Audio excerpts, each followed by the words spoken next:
The universe is vast and filled with wonders. We discover swirling galaxies and exploding stars. We find subatomic particles and the elegant laws of physics. Yet, for all our knowledge, humanity has always looked into the shadows. We've wondered about forces that operate beyond our understanding. This is where the idea of black magic comes from. It's a concept as old as civilization itself. It speaks of a hidden power, a power that can be used to harm, to control, or to curse. These are stories whispered around campfires and passed down through generations, tales of hexes that bring ruin and spells that bind the will of others. It's a compelling narrative, one that taps into our deepest fears and desires for control over an often chaotic world. We picture it in our minds, a cloaked figure muttering incantations over a bubbling cauldron, voodoo dolls pierced with pins, ancient symbols drawn in chalk circles to summon something not of this world. These images are powerful. They're deeply embedded in our collective imagination, fed by folklore, literature, and films. But what are we really talking about? Are these just stories we tell ourselves to explain misfortune, or is there something more to it? The question is not just about spooky tales, it's about how we, as a species, interpret the world. It's about the line between what we know and what we fear. It's a journey into the human mind as much as it is a search for supernatural truth.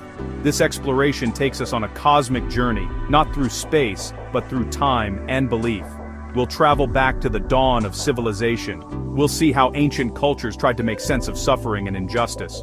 We'll look at how these beliefs evolved, spreading across continents and shaping the course of history in profound and often tragic ways. The story of black magic isn't just about spells and curses. It's about power dynamics, social control, and the human need for answers when none seem to exist. It's a story written in the laws, fears, and rituals of societies all over our planet. It's a fundamental part of the human experience we need to understand. So, we must ask the big question, does black magic really exist? To answer this, we need to be clear about what we're looking for. Are we searching for a measurable supernatural force that defies the laws of physics? Or are we investigating a powerful system of belief that can have very real, tangible effects on people's lives? As we venture forward, we'll put these ideas to the test. We'll use the tools of science, psychology, and history to peel back the layers of mystery. We'll examine the evidence, consider the alternatives, and try to find our place in a universe where the power of belief can be as potent as any physical force. To understand black magic, we first need a definition. Magic, in its broadest sense, is the practice of using rituals, symbols, or actions to harness supernatural forces. The goal is to produce effects in the world that go beyond the known laws of nature. But not all magic is seen as the same. Throughout history, cultures have often drawn a line in the sand. On one side, you have white magic. This is the magic of healing, protection, and blessing. It's intended to help, to create positive outcomes, and to work in harmony with the natural or divine order. Think of a farmer performing a ritual for a good harvest, or a healer using herbs and chants to cure an illness. On the other side of that line lies black magic. Its definition is tied directly to its intent. Black magic is the use of supernatural power for selfish, malevolent, or harmful purposes. It seeks to control, dominate, or destroy. This could involve casting a curse to bring sickness to an enemy, performing a ritual to ruin someone's finances, or using a spell to manipulate another person's love or loyalty against their will. The key distinction is not always the method used, but the desired outcome. The same ritual could be considered white or black magic depending on whether its goal is to protect a village or to destroy a neighboring one. It's a moral, not a technical distinction. This duality reflects a fundamental, human tendency to categorize the world into good and evil. It's the same impulse that gives us stories of heroes and villains, gods and demons. White magic aligns with our desire for security, prosperity, and well-being. It represents order and benevolence. Black magic, conversely, embodies our fears of chaos, malice, and the unknown. It's the explanation we reach for when terrible things happen without a clear cause. Why did the crops suddenly fail? Why did a healthy person fall gravely ill? For many, the answer was not random chance or an unseen microbe, it was a deliberate, malevolent act by a hidden enemy. This contrast is not universal, however. In some belief systems, the lines are much blurrier. Magic is simply a tool, a neutral force that can be used for any purpose. Much like a knife can be used to prepare food or to harm someone. The morality lies with the practitioner, not the practice itself.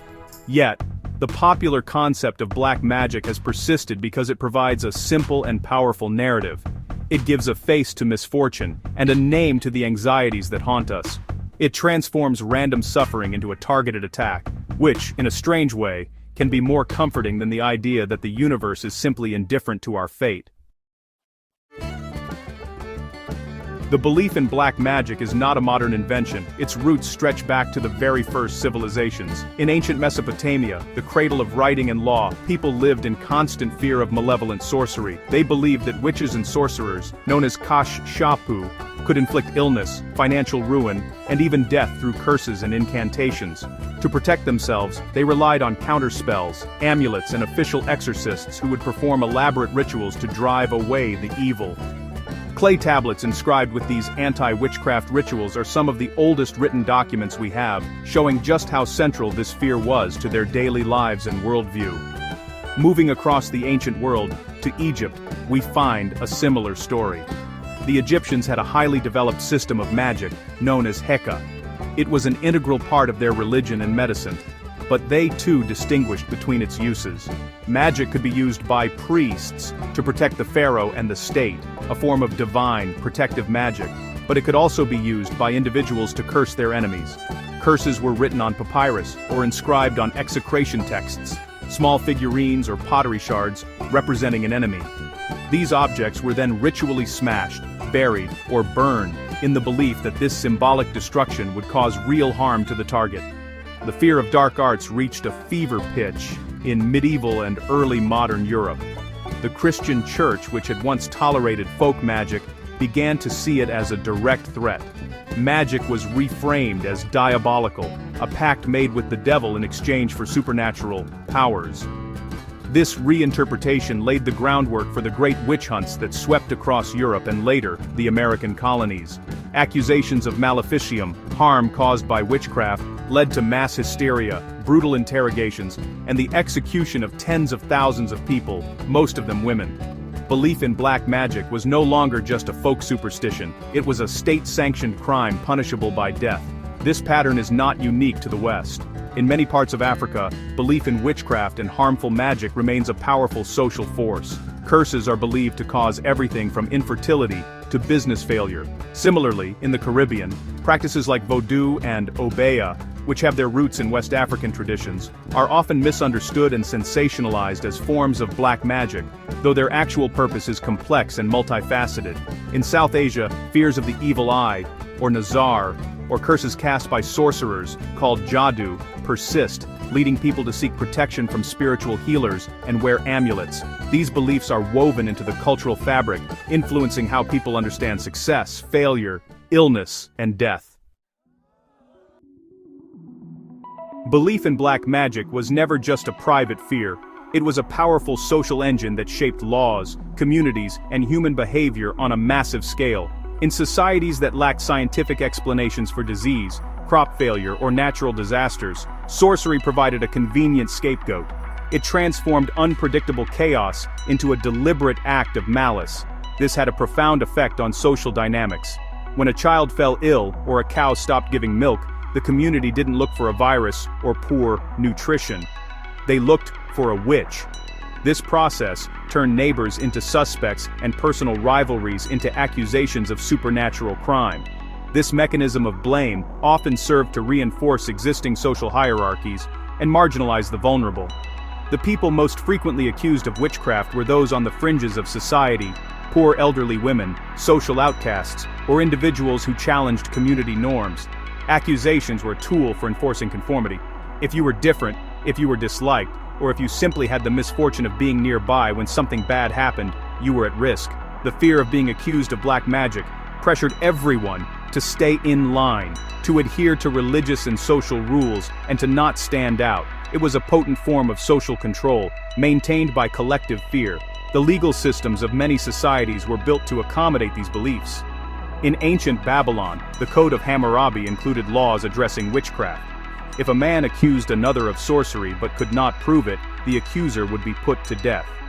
In medieval Europe, entire legal frameworks were developed to prosecute witches. Manuals like the Malleus Maleficarum, or the Hammer of Witches, provided detailed instructions on how to identify, try, and punish witches. These were not fringe documents. They were legal and theological bestsellers.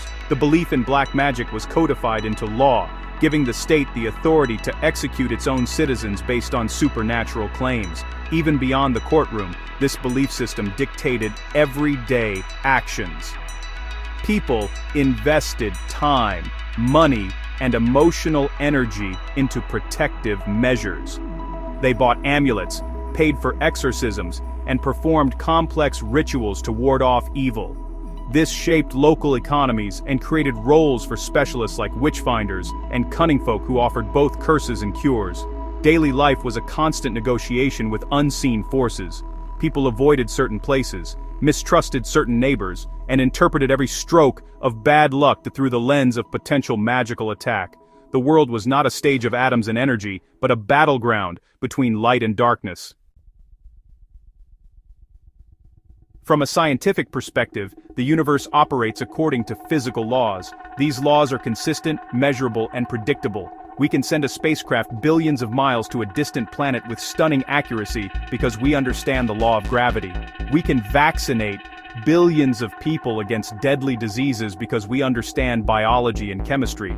But, when we apply this same rigorous method of inquiry to the claims of black magic, we run into a fundamental problem: a complete lack of verifiable physical evidence. No spell, curse, or ritual has ever been shown to work under controlled, repeatable experimental conditions. The scientific method is really our most reliable tool for separating what is real from what we just want to be real. It demands evidence that can be tested and retested by anyone, anywhere. If a curse could truly cause a person to fall ill, we should be able to measure the force or energy it transmits. We should be able to detect it, block it, and demonstrate its cause and effect relationship in a way that rules out all other possibilities, like coincidence, pre-existing illness, or psychological factors. To date, not a single claim of supernatural power, from casting spells to communicating with spirits, has passed this basic test of scientific validity. When we investigate historical accounts of black magic, we find more plausible, natural explanations for the reported phenomena. An outbreak of demonic possession in a village might be explained by ergot poisoning, a fungus that grows on rye bread and can cause hallucinations and convulsions. A curse that causes a person to waste away might be an undiagnosed case of tuberculosis or cancer.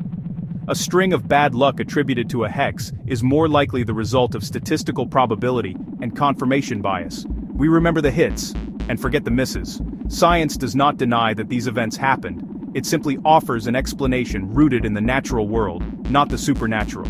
The absence of evidence is a powerful argument. For black magic to exist as a supernatural force, it would have to violate some of the most fundamental principles of physics, like the conservation of energy or the inverse square law.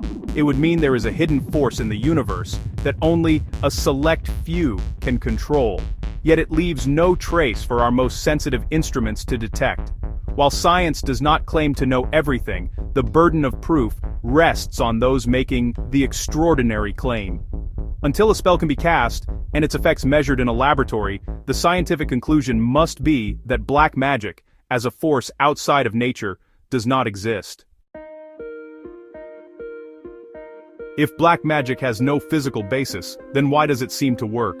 How can someone be cursed and then actually fall ill or even die? The answer may lie not in any external mystical force, but within the incredible power of the human mind. Our beliefs have a profound and measurable impact on our physical health. This is most famously demonstrated by the placebo effect.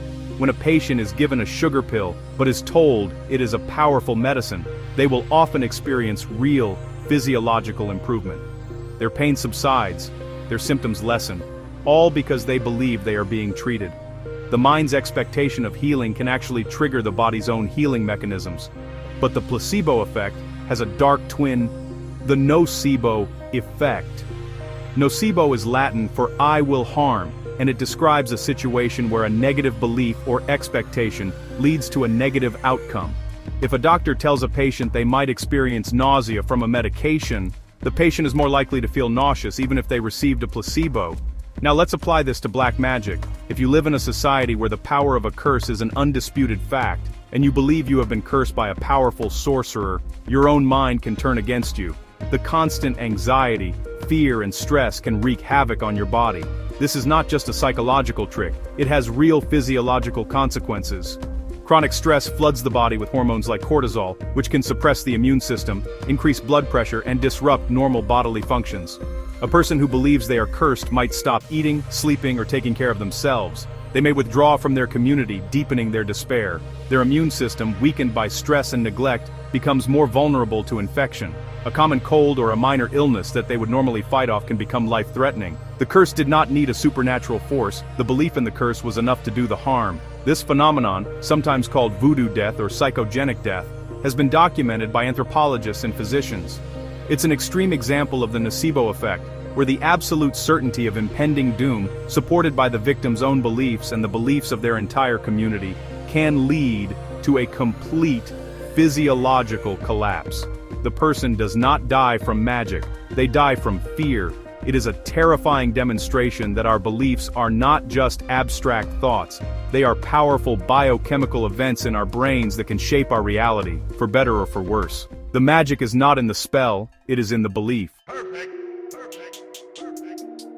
History provides us with chilling examples of how the belief in black magic, amplified by social panic, can lead to tragedy. The Salem witch trials of 1692 are a textbook case. It began with a few young women exhibiting strange behaviors, convulsions, screaming, and contortions.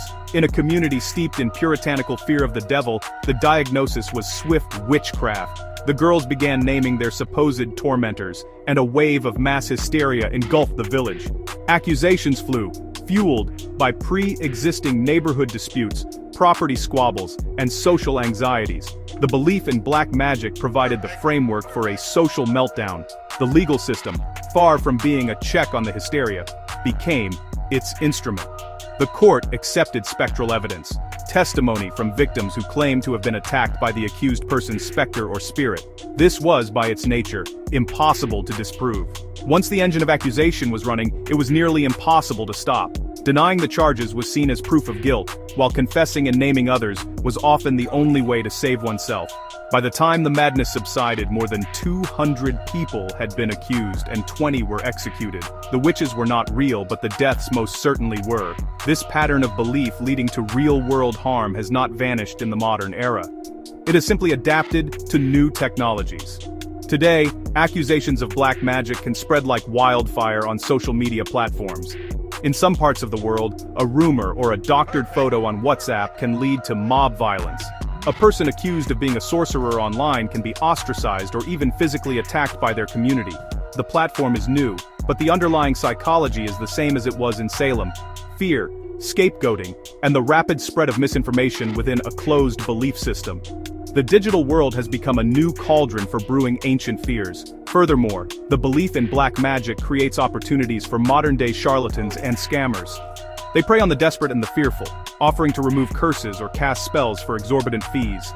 These individuals exploit the psychological vulnerability of their victims, promising magical solutions to real-world problems like illness, heartbreak, or financial trouble. The victim loses their money, but the harm can be deeper. They may delay seeking actual medical help or practical financial advice, placing their faith in a magical solution that will never come. The belief in black magic in this context becomes a tool for fraud and exploitation. So, we return to our cosmic question: does black magic really exist? If we are searching for an external supernatural force that can be summoned to bend reality, the answer from a scientific standpoint is a clear no. The cosmos operates on laws of physics and chemistry that are indifferent to our incantations and desires. The evidence for a magical force that can be controlled by humans is non-existent. The stars do not change their courses for a spell, and illnesses are caused by pathogens and genetics, not hexes.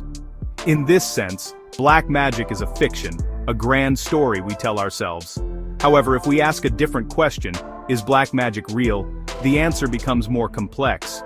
It is undeniably real as a powerful cultural and psychological force. belief is one of the most potent drivers of human behavior. The belief in black magic has toppled communities, written laws, justified executions, and shaped the inner lives of billions of people throughout history. The fear of a curse can, through the Nocebo effect, cause tangible physical harm.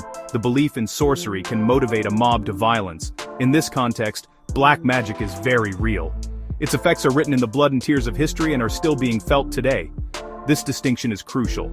It allows us to respect the experiences of those who feel affected by magic without validating the supernatural claims themselves. We can understand that a person who believes they are cursed is truly suffering, and that their suffering requires compassion and help. Not from an exorcist, but perhaps from a doctor or a counselor. It allows us to see accusations of witchcraft not as a fight against evil, but as a symptom of social stress, inequality, or a lack of education.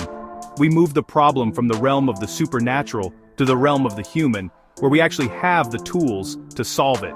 Ultimately, the story of black magic is a story about us. It reflects our search for meaning in a chaotic universe, our need for justice when we feel wronged, and our fear of the unknown. It is a testament to the power of the human mind to shape its own reality. As we continue to explore the cosmos, searching for new worlds and new knowledge, it is just as important to explore the universe within our own minds. We should encourage critical thinking and scientific literacy, not to mock belief, but to empower ourselves. By understanding why we believe in stories like black magic, we can better understand ourselves and how to build a world based on evidence, empathy, and reason, rather than fear.